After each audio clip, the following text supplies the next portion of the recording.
Hello everyone, and welcome back to the third installment of Biomechanics Tutorials. This week we'll be going over projectiles. In biomechanics, a projectile is an object moving through space. Here are some of our formulas that we'll be using today to calculate horizontal and vertical velocity. Now let's go ahead and get started with our first problem. A long jumper takes off with an initial vertical velocity, Vyi, of 2.9 meters per second. Determine the time for the jumper to reach the peak of her flight. So the first thing I like to do is draw out a little diagram. So for today, I'll be using clip art, for my art is not the best. And then I like to write out my knowns and a formula that I think I'd be using. So here's my little diagram of a long jumper reaching the peak of her flight.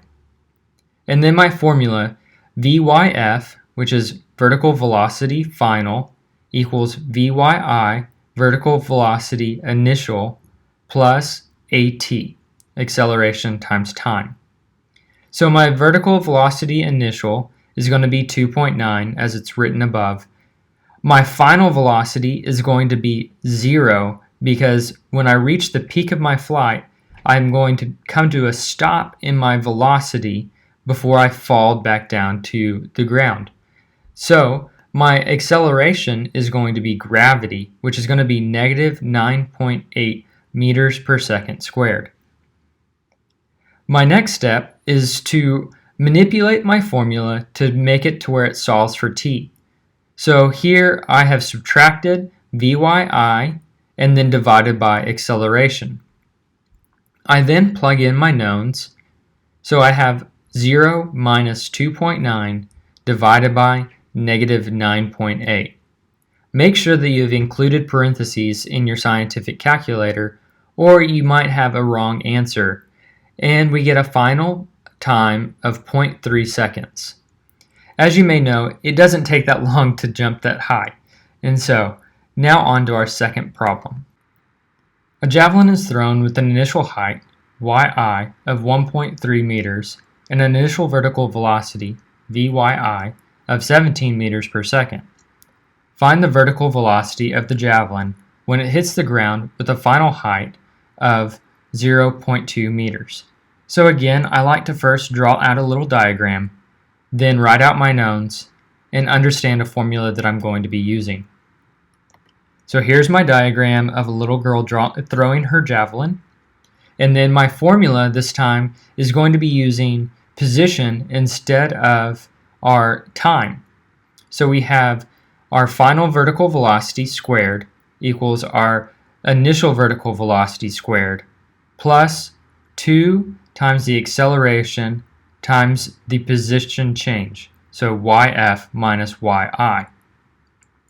My knowns here are my initial height of 1.3 meters, my initial vertical velocity of 17 meters per second, and my final height of 0.2 meters. My acceleration here is yet again gravity, as it's negative 9.8 meters per second squared. My next step is to manipulate the formula. So here all you have to do is square root both sides to get rid of the square. So we have our final vertical velocity equals the square root of our vertical initial velocity squared plus 2 times acceleration times the change in position. So we have the square root of 17 squared plus 2 times negative 9.8 times 0.2 minus 1.3. Again, make sure you are properly using parentheses or multiplication, as PEMDAS is vitally important.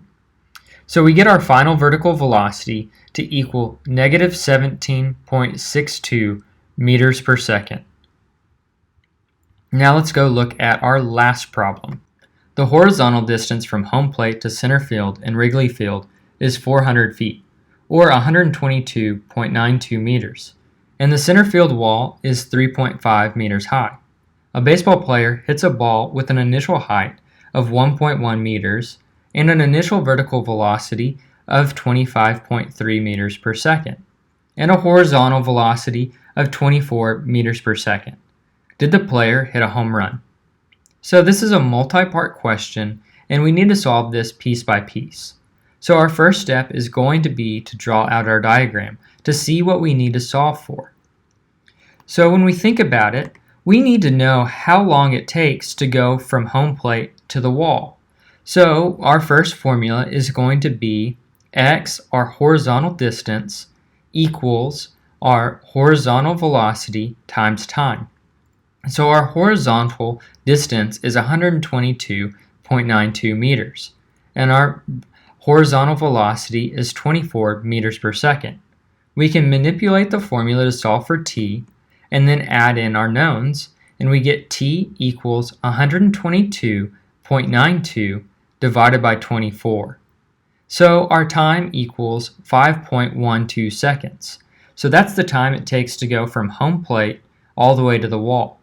So we can add that time into our next formula to see if it is going to clear the wall or not.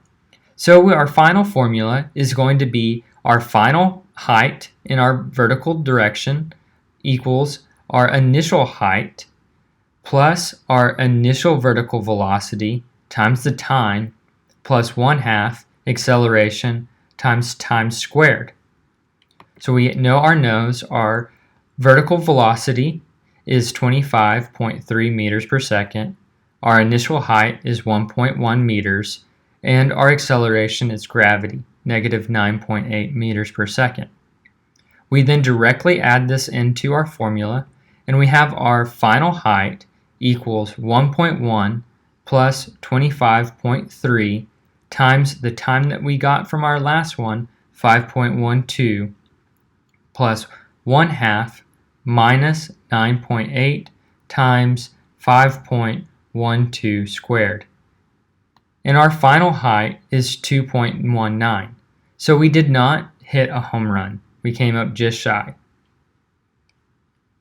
Thank you guys for watching, and please subscribe for more videos on biomechanics tutorials.